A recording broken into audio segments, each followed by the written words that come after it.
Sam Darnold, you are a Seattle Seahawk. Just a few days after trading Geno Smith to the Raiders, the Seahawks wasted no time filling his spot.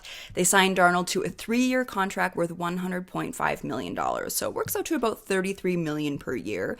Only $55 million is guaranteed, which is kind of nice because if this experiment doesn't go super well, it's not like they're out a ton of money here.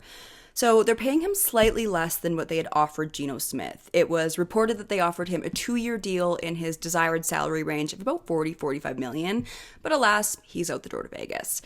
This means that Sam Darnold reunites with Clint Kubiak, the new OC for the Seahawks. So these two, you'll remember they worked together for a year in San Francisco. Kubiak was the passing game coordinator for the Niners. Darnold is a player that he's had success in the type of offense that Kubiak runs, so honestly, I do think that'll help him out as he gets the start for the Seahawks. My initial thoughts. I like the deal for Seattle. I was pretty pleasantly surprised with the contract. I had heard some folks speculating that Seattle could be offering him like $50 million plus per year. That would have been far too rich for me. This is who I expected them to get once we knew Geno was gone. This was the best option for them if they're not going to address it in the draft, which honestly, as we all know, this isn't the strongest draft year, especially for quarterbacks. Darnold, though, he's coming off a strong season with the Vikings, over 4,300 yards, 35 touchdowns, ranked 14th in QBR overall at 60.4. He can run, he can throw the ball. He truly was one of the feel-good redemption stories of the 2024 season. If I were to be concerned about anything, which, spoiler alert, I am, this is just not the same offense as he had in Minnesota. I will start with the offensive line, which in Seattle is one of their big issues. It has been for a while, and this year it appears to be no exception.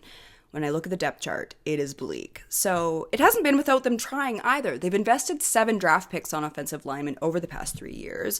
All 7 of them are still on the roster.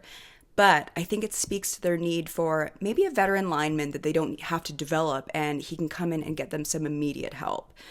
Darnold is a quarterback, to put it nicely, as we've seen, can be very sensitive to pressure. I can't overlook the last 2 games in Minnesota, and I do think it did affect what he was paid. So the regular season game against the Lions and the playoff game against the Rams, that's where we saw a bit more of the Sam Darnold seeing ghosts vibe from him, which is not a very good look. That Detroit game especially, he was holding onto the ball for so long that I know I wasn't the only one screaming at my TV about that. Against the Rams, the guy was sacked 9 times. 9 times is crazy. Now, he has a far worse O-line and he has less support around him. So, as a Seahawks fan, I'm keeping my expectations in check here. With Tyler Lockett and now DK Metcalf out the door, this receiver room, it looks a lot different. This is no shade to Jake Bobo here, but Jackson Smith-Njigba and Jake Bobo are not Justin Jefferson and Jordan Addison. It's easy for JSN to be open when guys have to cover Metcalf and cover Lockett. Now they won't have to be doing that. Do I think this is an upgrade over Geno Smith? Honestly, no, I don't. I've always been a big fan of Geno. I do get that he's older. He turns 35 later this year. But I do understand why they would have liked to have kept him. Geno Smith is a quarterback that I have a lot of trust in. I think that organization does as well.